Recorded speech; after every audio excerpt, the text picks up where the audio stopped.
यहाँ तक कि मैं उस दिन गया था डीएम साहब से मिलने, तो मेरे मन में एक ख्याल आया कि क्यों ना हम आत्महत्या ही कर लें, हम ऐसे जानवरों को मरते नहीं देख सकते हैं।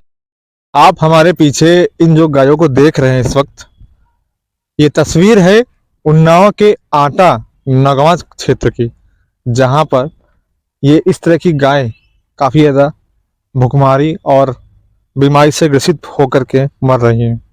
ऐसे में सरकार द्वारा जो जगह इनके लिए बनाई गई है वो थोड़ी सी दूरी पर आगे तस्वीर में हम दिखाएंगे। और इसके साथ ही इन गायों की हालत आप देख सकते हैं कि इनके कान पर एक टैग चिन्ह लगा हुआ है। इससे ये मालूम होता है कि ये गौशालाओं की गाय हैं, लेकिन इस गांव के अंदर कहीं भी गौशाला नहीं बना हुआ है। साथ ही जो तस्वीर हम इस वीडियो के माध्यम से आपको दिखाएंगे, उसमें ये देखिए किस प्रकार से वहाँ पर कब्जा भी किया जा रहा है। वहाँ के विद्यालय के सामने जो जिस जमीन पर गौचारा के लिए वहाँ जमीन उपलब्ध कराई गई थी सरकार के माध्यम से, जिसकी लेखपाल के द्वारा जांच भी की जा चुकी है, जिसमें मालूम चला कि लगभग 3.5 बीघे जमीन गौचारा के लिए उपस्थित कराई गई थी। इसमें एसडीएम सदर उन्नाव की भी देखरेख सम्मिलित है और साथ ही वहाँ के कुछ दबंगों द्वारा वह जमीन कब्जा की जा रही है। आइए चलते हैं, कुछ पूछते हैं कि इस गांव में क्या है मसला और गायों की ऐसी व्यवस्था क्यों हो रही है। भाई साहब, क्या नाम है आपका? हमारा नाम प्रवीण तिवारी है। और ये जो प्रकरण आपने हमें बतलाया है पूरा कि गायों के लिए व्यवस्था नहीं है, और जो सरकार की तरफ से जो जमीन दी गई थी जीएस की, गौचारा के लिए व्यवस्था हुई थी, वहाँ पे कुछ दबंगों द्वारा कब्जा किया जा रहा है। पूरी बात बताइए, आखिर क्या है इसका सच? सर, हम 2019 से ये गाय बेसहारा पशुओं का इलाज करवाते हैं, जो कटे फिटे जड़े रहते हैं, कीड़े पड़े रहते हैं। 3 साल से कर रहे हैं। पिछले साल लोकसभा का चुनाव था, उस समय लोगों ने यहाँ पे लेखपाल आके बाड़ा बना गए, सिक्योरिटी ने बाड़ा बनवाया, और जैसे ही चुनाव खत्म हुए फिर वैसे के वैसे हो गया। उसके बाद हम दौड़ धूप के 2 साल से दौड़ रहे हैं। ये हमारे कागज हैं, 2 साल से हम दौड़ रहे हैं।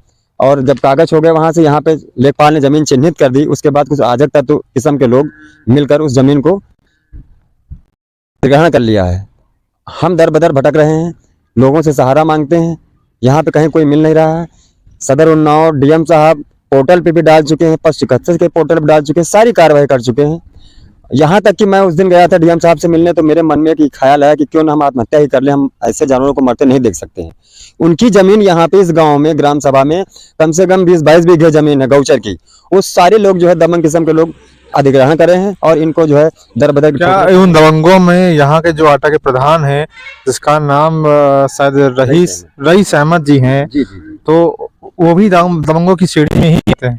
नहीं, हम ये नहीं कह सकते, क्योंकि प्रधान जी तो खैर यहाँ के ठीक हैं और यहाँ काम अच्छा करवा रहे हैं। प्रधान के हाथ में नहीं, क्योंकि वो जो दबंग है वो प्रधान जी भी अपने घर परिवार को ही लेके चलते हैं, इसलिए वो भी नहीं बेचारे कुछ बोल पा रहे हैं।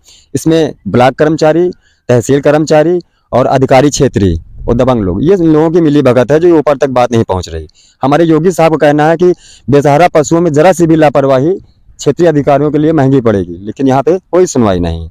मतलब आपके कहने का मतलब साफ साफ ये है कि योगी जी को खुलेआम चेतावनी दी जा रही है, ऐसे पशुओं को सरेआम छोड़ना और इस तरह से घायल पशुओं को छोड़कर उसमें बीमारियों का उत्पन्न होना, जिसके कारण पशुओं की हत्या तक हो जा रही है। इसको बीमारी नहीं कहेंगे, जो गायें मर रही हैं उसको हम बीमारी नहीं कहेंगे, इसको कहेंगे हम हत्या, क्योंकि अधिकारियों की मिली भगत से जो जमीन सरकार ने दी है गायों के लिए, वह पूरी तरह से कब्जा की जा रही है। आप देख रहे हैं प्रशांत त्रिपाठी की रिपोर्ट। बहुत बहुत धन्यवाद।